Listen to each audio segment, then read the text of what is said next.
Hello, guys. Thank you so much for joining this online conference. It's a great honor to be presenting in here. Before we actually start, I would like to give a very short disclaimer. We will have multiple links spread out across this presentation. To kind of ease your access to them, we append each such URL to any referenced resource with a QR code that you can scan and get to that resource instantly. You can start with the one you see right now. I'll just give you a sec if you need it.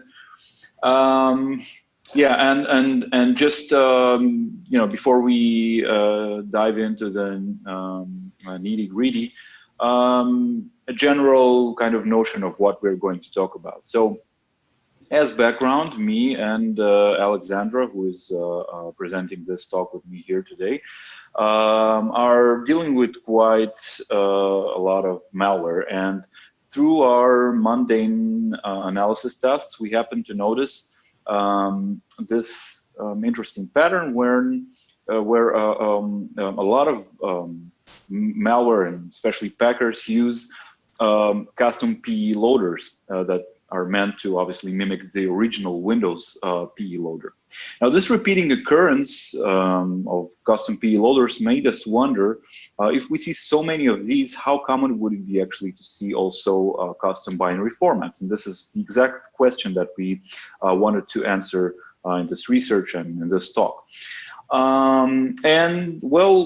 We realized that looking for such formats is, in a way, much like looking for new forms of life in outer space, because they are pretty rare, but they are still out there. And that kind of raises the question, why are they interesting? Well, there are a few reasons. We think that, first of all, those kinds of formats pose a challenge to security solutions, because usually it's really hard to process them, especially by any kind of static parsers or engines. Obviously, they extend the research time, because for each such custom format, it takes quite a lot of time and effort to understand and decipher all the structures and on the underlying format, basically. And in this sense, this is really some kind of an unusual method of obfuscation, which I think is not very commonly tackled, and as I mentioned, is really a trouble. So obviously, one of the things we want to is kind of make you more aware of these, and and give some kind of attention to this type of obfuscation. So before we go any deeper, I would just like to introduce ourselves for 1 second. So we are, in this case, the special alien investigators. On the left-hand side, this is myself. My name is Mark Lechtig. Today I'm working as a researcher at Kaspersky's GREAT. Formerly, I was working several research positions at Checkpoint Research, and I'm very honored to be here today with Alexandra Donets, also known as Hasherezade. Alex, hello. Hi. And without further ado, let's hop into the first category of funky formats that we found, and these are custom formats. To best describe what these are, I'll let Alexandra give you a quick tour through 2 examples that she found. Alex, go ahead. Thank you for the introduction, Mark. So first of all, this whole idea of searching for this custom malware formats started from one adventure. Okay, I will try to take over the cursor.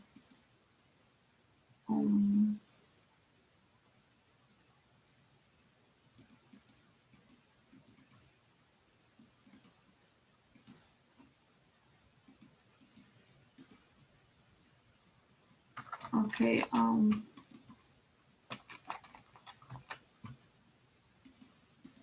Sorry, I have some problems in controlling. Give it a try now. Give it a try now. Sorry, I think there was some issue. Okay, thank you very much.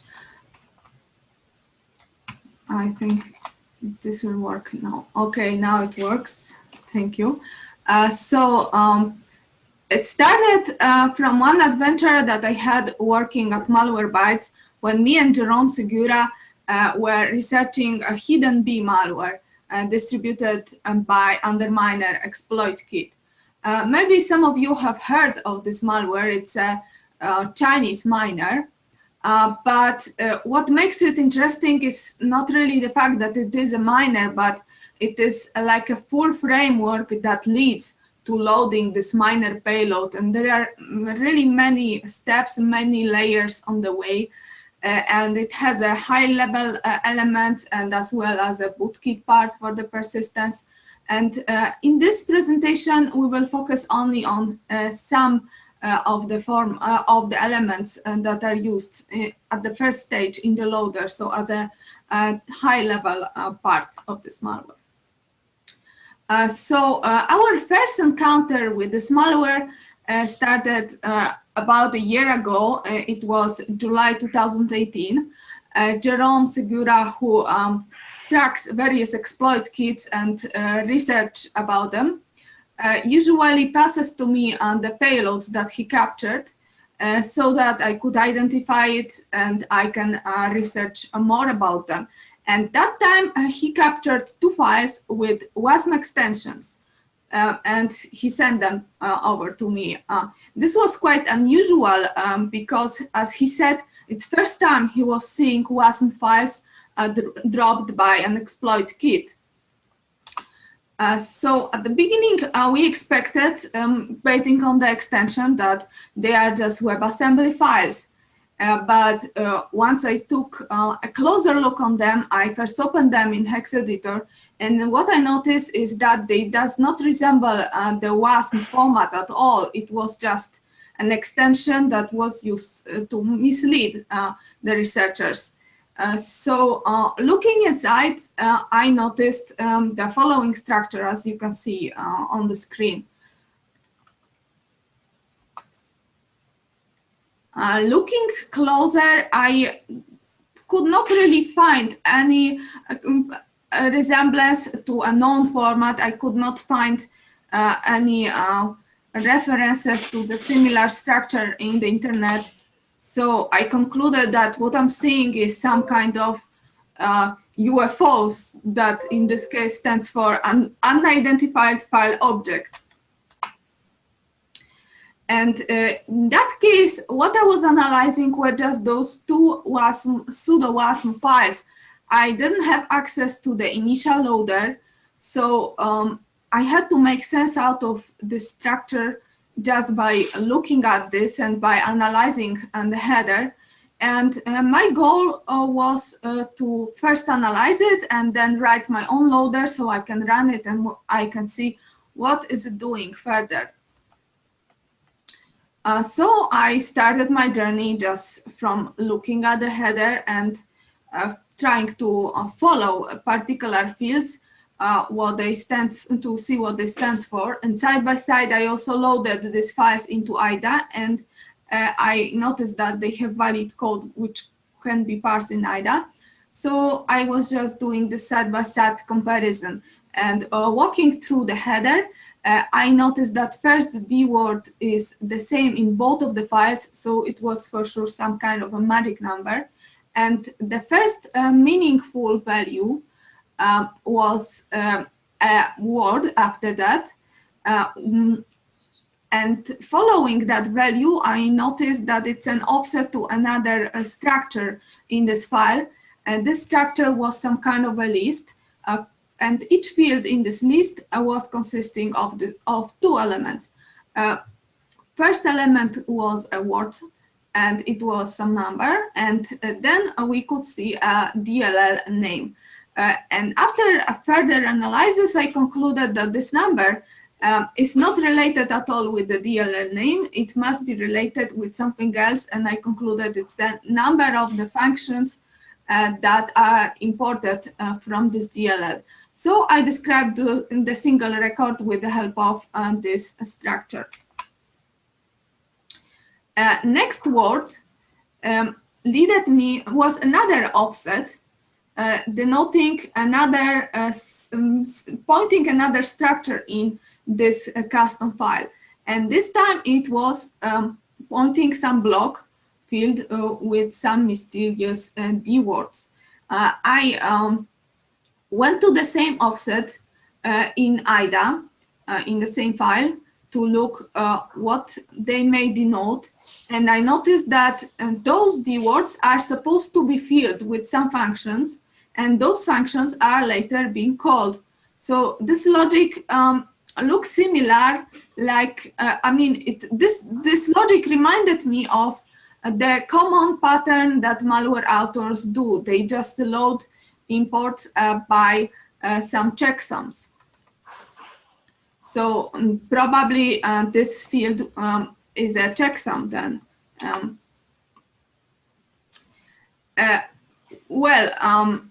It took me some time to figure out what exactly this checksum is.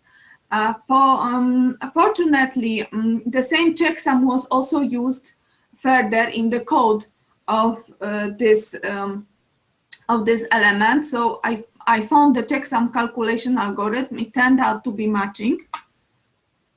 And I was able to reconstruct their full procedure of loading imports.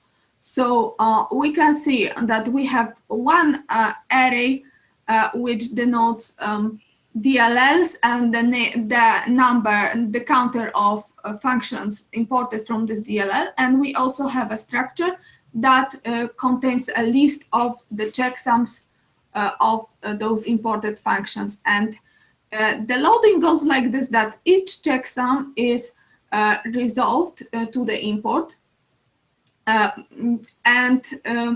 Then this D word is filled with the address of this imported function. So after reconstructing this whole logic, I was able to write a tool that was automating this process for me, and I was able to understand more which functions it loads and at which offsets. So that's how I solved this part of the header. Next, I saw another D word, which was another offset. I also checked what this offset means in IDA, and I saw that it marks a beginning of some function. And that function was not referenced by any other function in the code. So I understood it should be the entry point of this whole module. Next D word was quite easy to guess because it was the size of this full file. And after that, we could find a pair of some D words. And as I found out, the second D word is again some offset leading to another structure inside this custom file format. And the D word before it was defining the size of this structure. In order to understand what this field pointed by the offset means, I again reference it in IDA, and I saw that those are some fields that are supposed to be relocated. So this is the way in which this format defines the relocation table. And this is how I was slowly able to understand how this full file format is defined. Thanks to this, I was able to write my own loader and run this format and also parse it.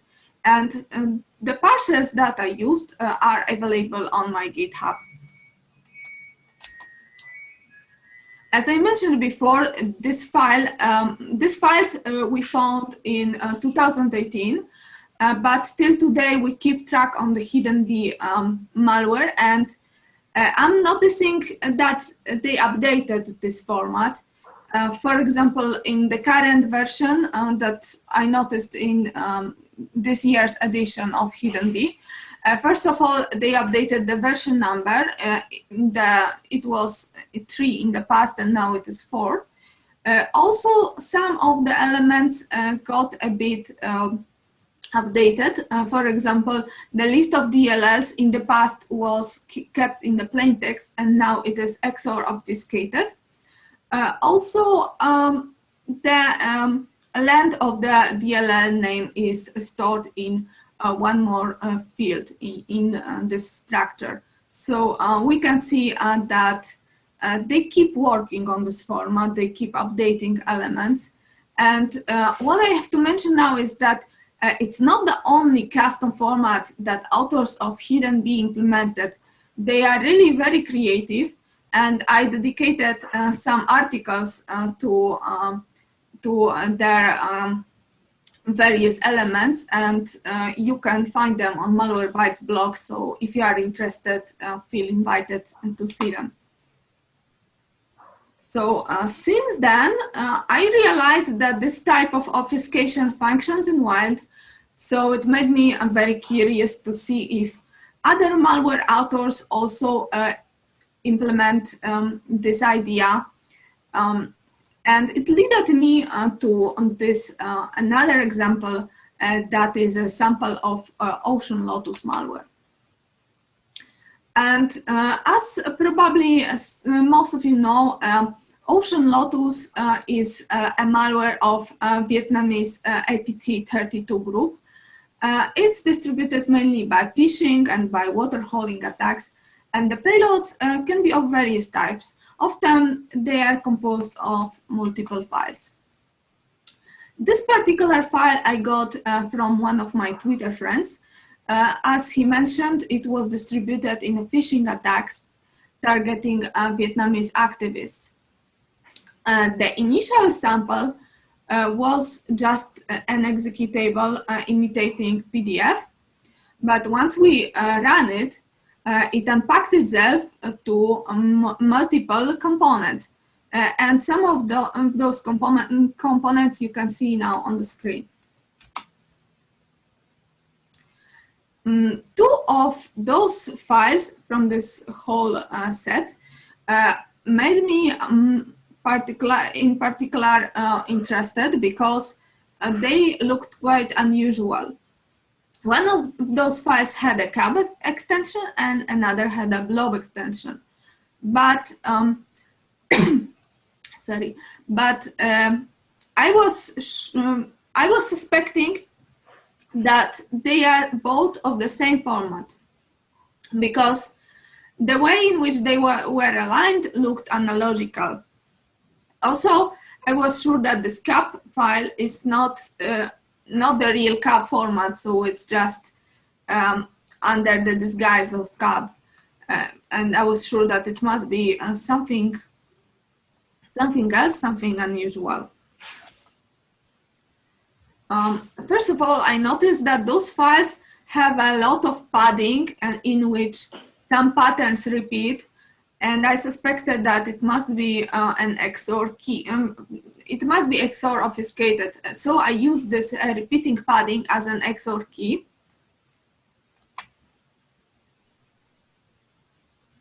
And indeed, after applying the XOR key, it started to become much more readable. For example, I noticed some valid strings inside. Looking at the strings inside, I found that some of them are artifacts from the PE format. For example, the manifest was just the same like in the PE format. So I concluded that those files must be somehow converted from the PE format. Also, I saw some patterns that looked to me like a code. I loaded this file into IDA and I confirmed that indeed this is a valid code. So this was the executable format indeed. Fortunately, this case was easier than the case that I described before because I not only had the files, but I also had the loader that loaded them. I had the complete package, so it was easier for me. I could just run this package, I could have the files loaded. And this is what I did. And I noticed that indeed, those files are loaded in the memory, in executable memory. and we could find them in the XOR, the obfuscated form in the memory. So at this point, I was able to compare the raw format on the disk with the virtual format that I found in the memory. Well, of course, the virtual format was with the XOR layer removed. But if we compare other elements of the structure, we can see that, for example, the executable part in both stay the same. But of course, in the virtual format, we had relocations applied. But there were two elements at the beginning and at the end of the file that got stripped in the virtual format. And at the beginning, this area was filled just with zero padding. I understood that those pieces of information might contain some information that is used for loading this file. So they are some type of headers at the beginning and at the end of the file. And also, in addition to this, we could see that in the virtual format, there was one more piece of executable memory allocated, and the imports have been filled there. So I followed the full way from the initial loader until the moment in which those files has been loaded. And I noticed what element is responsible for loading them in the memory. So there were several steps, and the loader was in the file called HP 6000 DLL. So I started to analyze this particular file in more details, and I found a function responsible for loading those files. And I confirmed that indeed both blob and cap file are loaded with the help of one and the same function. So at this point, I could be sure that this is the same format, it's consistent in both. So in this case, also my goal was to understand how the structure looks, which part of the header is responsible for loading of which part of the executable. And I started following this header and also following the code of the loader to see what these fields are. And at the beginning, the first keyword is a checksum of this whole structure, which is just used for validation of the whole file. Then next to dwords are used as an XOR key. And after we apply on this XOR key on the full file, we can see the plain text of the structure. And the next dword that we see is used to calculate the size that must be allocated for this executable part. So at this point, the memory is allocated, and the executable part of the file is copied into that memory, and then it will be processed further. And next part of the information that will be used for loading is stored at the end of the file, so in this header 2, which which contains the information that will be applied on this executable part. And the first dword is an entry point of this new executable module that has been loaded. After that, we have another dword that is used in another formula, and that will be calculating executable area. And this time, this area will be used for loading imports, because as I mentioned before, imports are loaded separately, not in the same area where the code is loaded. And after these two dwords, we could see some other structure which was unfamiliar and not resembling any of the PE,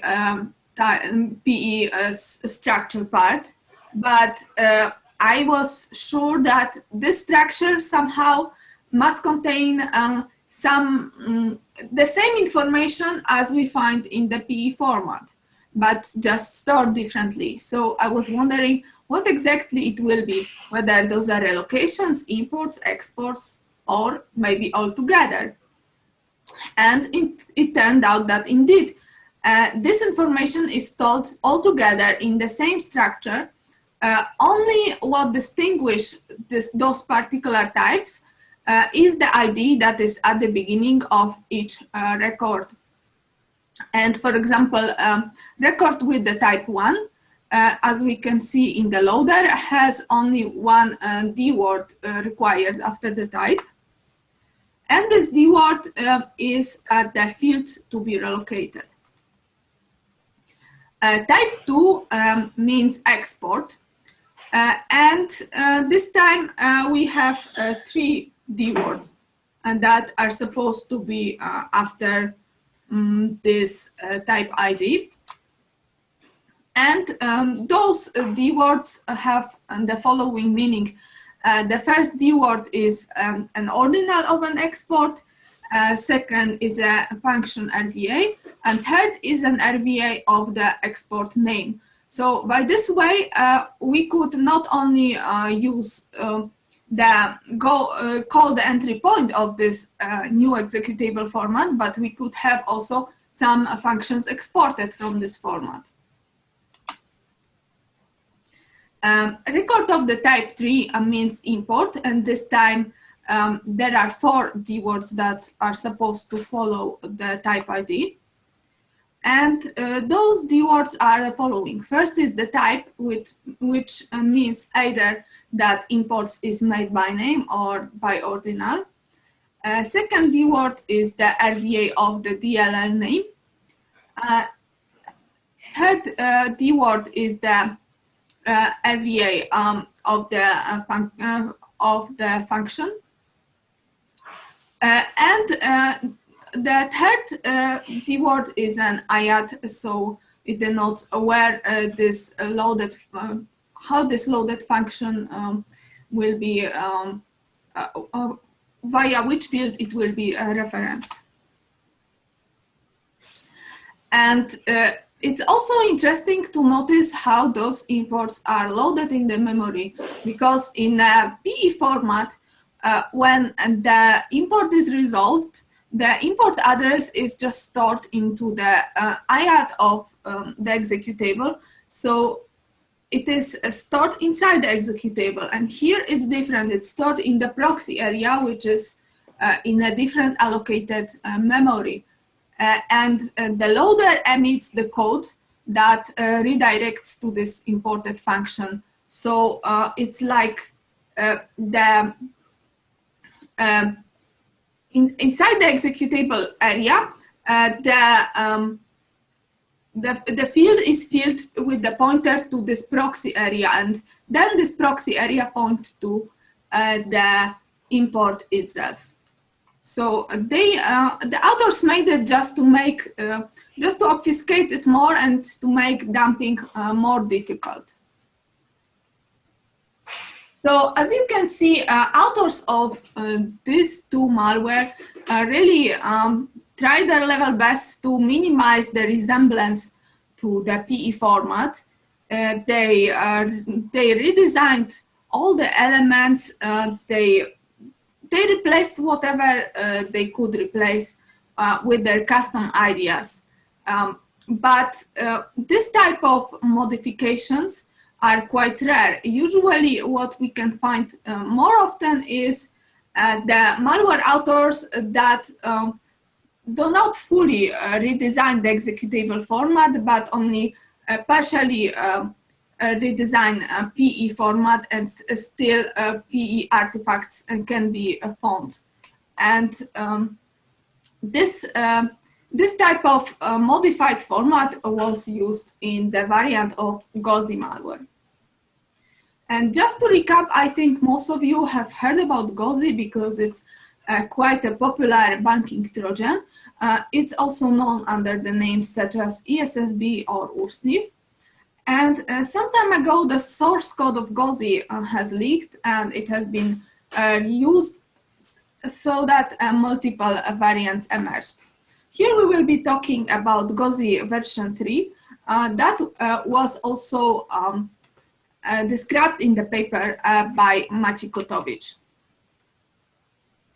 My encounter with this Gauzy variant and why I focused on analyzing this, and the reason was that I'm an author of a PECIF, that is an open source project, open source application that is meant to unpack malware by just dumping the payloads from the memory and reconstructing those elements that has been corrupt, because it's quite common that malware authors try to corrupt the payload so that dumping it from the memory will be difficult.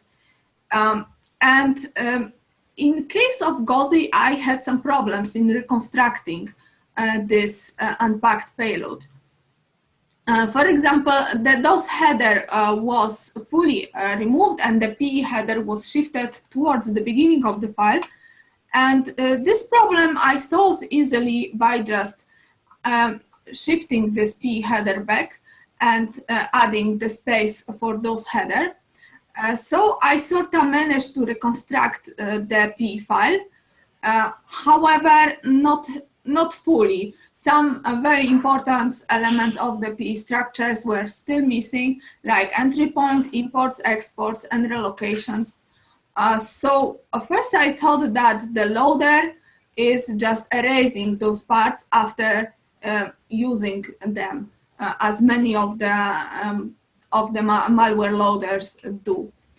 So I wanted to just see it closer and went through the full process of unpacking the payload so that I could find the payload before the loader erased those particular fields.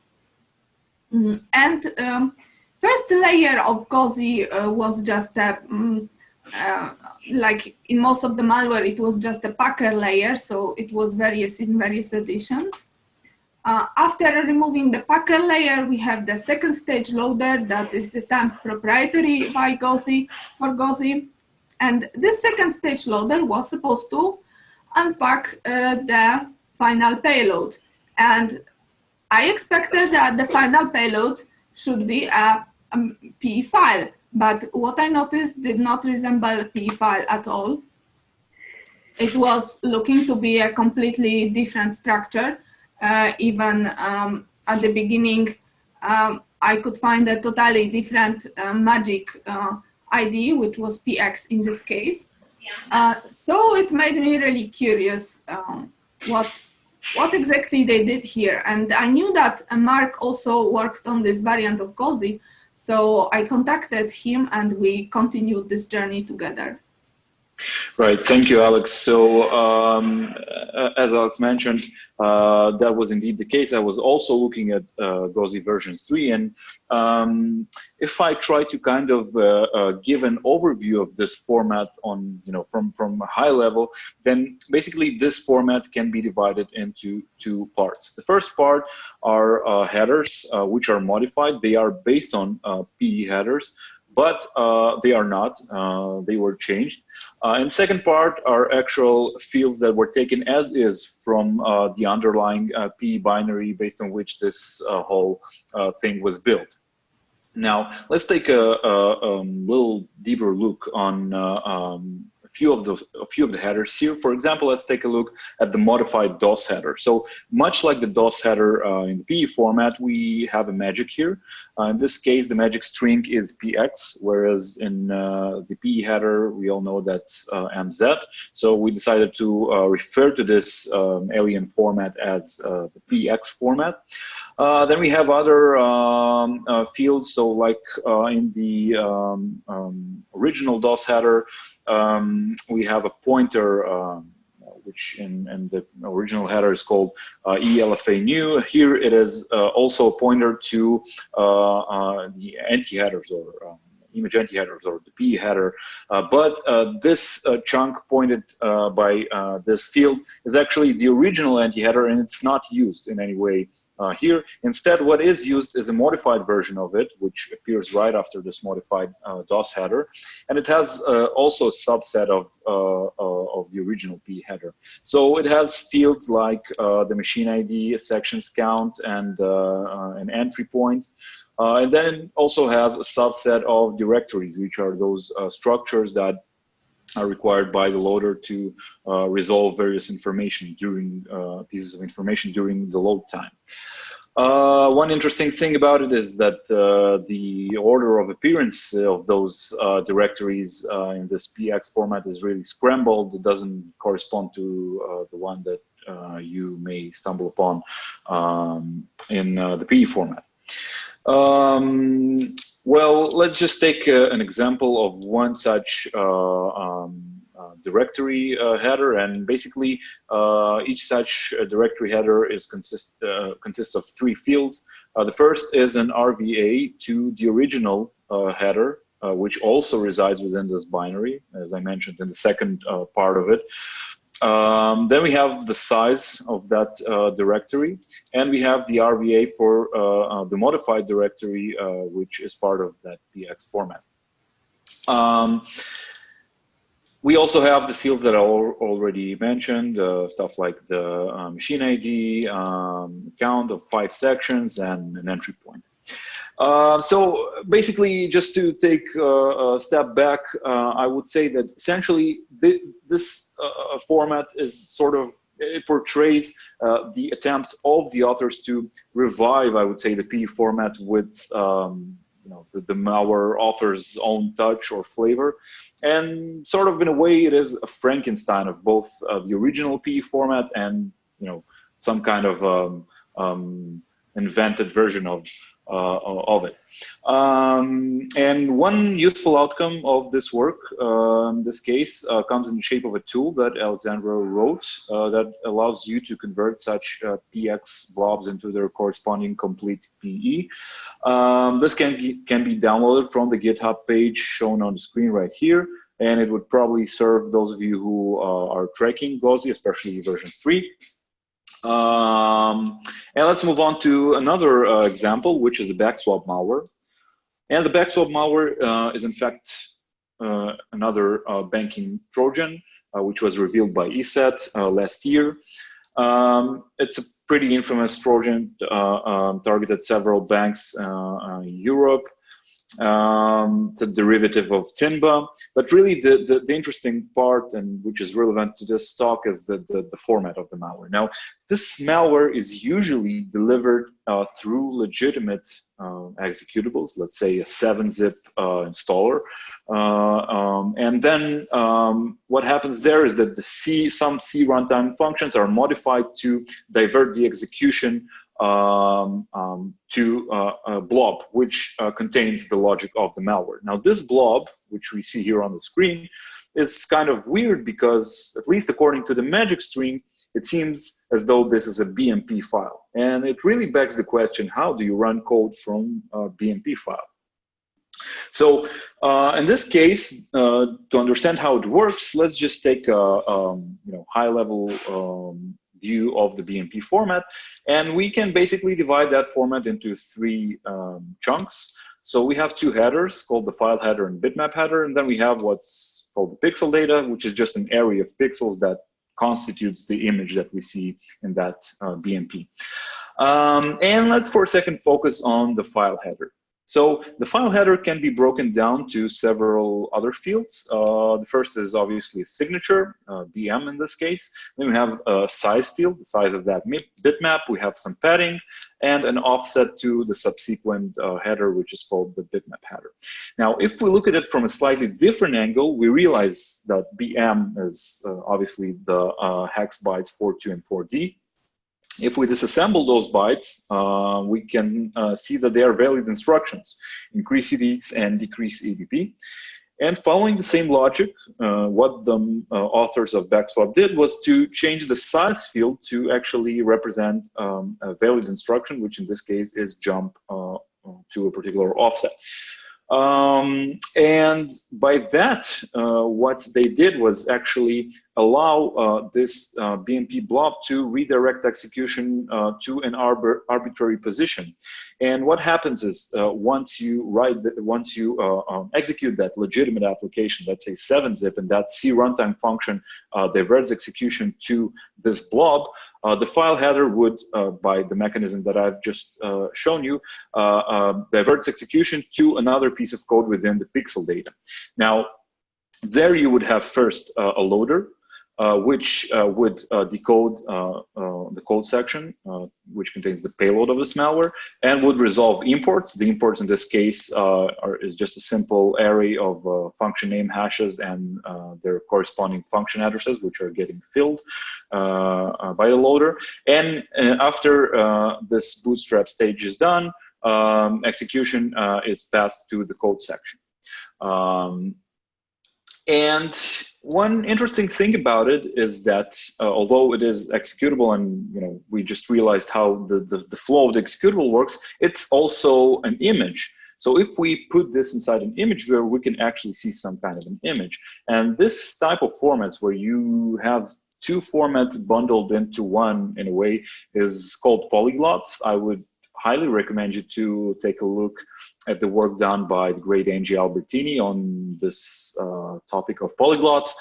And in this case, we can see one example of such images. So this part on the top is the malware payload. If you look enough time on this picture, you can actually see what that is. Not sure you can guess what it was, but that's Eric Cartman. Just another example, that one is a little bit easier. This is, so that's the malware payload, and well, that's Joseph Stalin. And really, you can check the whole gallery of those blobs, which can be found in a publication by Checkpoint, which was released last year. Yeah, great graphic work by the malware authors. So let's move on to the third part or third kind of formats that we tackled, and that will be the last one that we'll discuss. And these are standard formats. And as opposed to previous examples, these are formats that were really not made up by any malware author. They are actually standard, but they are so niche that the sole fact you see malware using those formats makes them really unique. And I'll start this by kind of going through formats that we already know. So, we have the ELF format, which is used in Unix and Linux. And we have obviously the portable executable format in Windows, which are pretty known. So most of you probably are acquainted with them. I think some of you are acquainted with the COF format, which was the predecessor of the portable executable format. It was based on it, and it was also the de facto format in Unix before ELF. But I would guess that a lot less people are familiar with the XCOF format, which is an extension of the COF format. And you might be surprised to know that it is actually used even today. And it is used in AIX. AIX is an operating system by IBM, a proprietary operating system. It's deployed usually on servers, server platforms. One very common example is payment switch servers, which are used as part of banking networks. And they are usually used to process and route banking transactions. And one malware that was really witnessed in that niche format was an XCOF malware that appeared, that was part of an operation called Operation Fastcache, which if I remember correctly, was uncovered by FireEye and Symantec. And in that particular incident, what happened was that this XCOF malware got infected a payment switch server. It then got injected into the main application, which was processing transactions. And it did so in order to install a bunch of hooks on basic communication functions like send and receive. And when a fraudster would come with a credit card to an ATM of that bank and would try to withdraw some money, the underlying transaction would be checked, would be obviously intercepted and would be checked and compared against a hard-coded list, which was also part of that infection.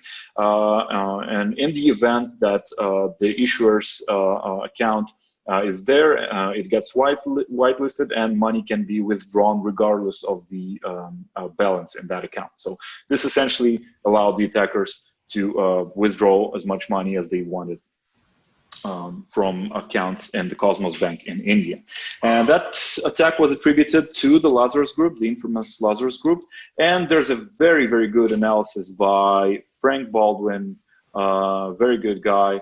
I would really kind of suggest you to go over the analysis. It covers both the malware and this funky format, so go and check it out. All right, so we reached the end. So let's conclude some of the things that we've seen. So we basically covered several categories. Each one has its own traits, but essentially we can put them also on some kind of a spectrum. So that spectrum would range from standard formats, which in this case would be niche formats like the one we've just seen, that Xcode format, to modified formats, which is sort of a hybrid between standard formats and invented formats, just like in the case of Gauzy and backswap. And then we have on the other side of the spectrum, we have totally custom formats which were invented purely by malware authors, and they were kind of the fruit of imagination of the malware ecosystem. Yeah.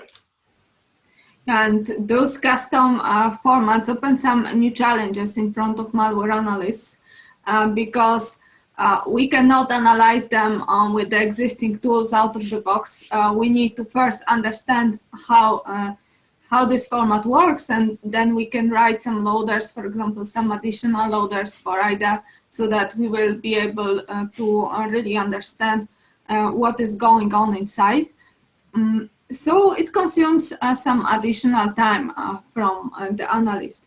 And another thing is that those custom formats are also not as standard executable formats, and they are not recognized as such by AV scanners. So on the static detection of them might be problematic or even impossible.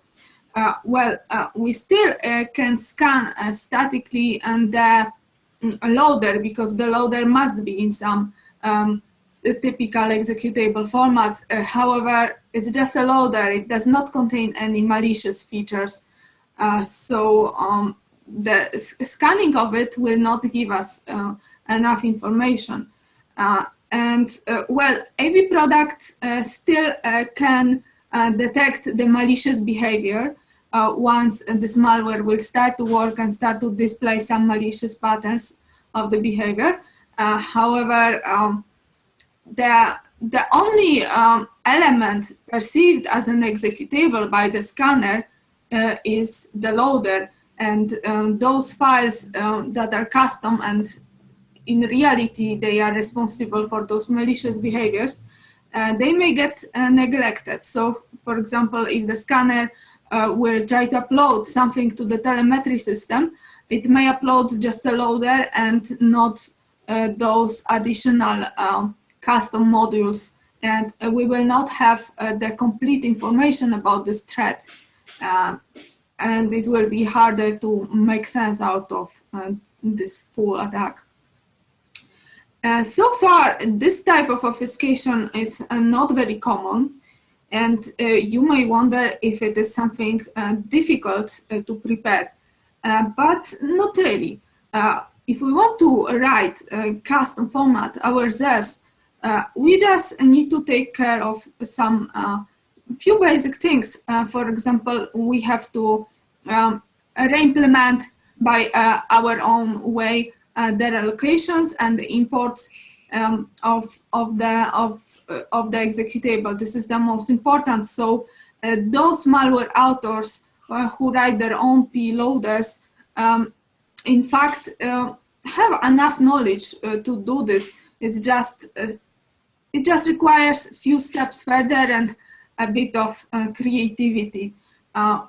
So we don't know if this type of obfuscation will be becoming more common in the future or not, but we think it's it's interesting to see that they also exist, and we wanted to raise awareness about this type of obfuscation used in wild. All right, so thank you very much, guys, once again for listening to this talk. We obviously welcome any questions in the Slack channel. If you haven't scanned the QR codes yet, you have the last one here on the screen. I definitely urge you to scan it. It's a very interesting link. That's it. I hope you enjoy the other awesome lectures that you have on this conference, and have a great evening. Thank you.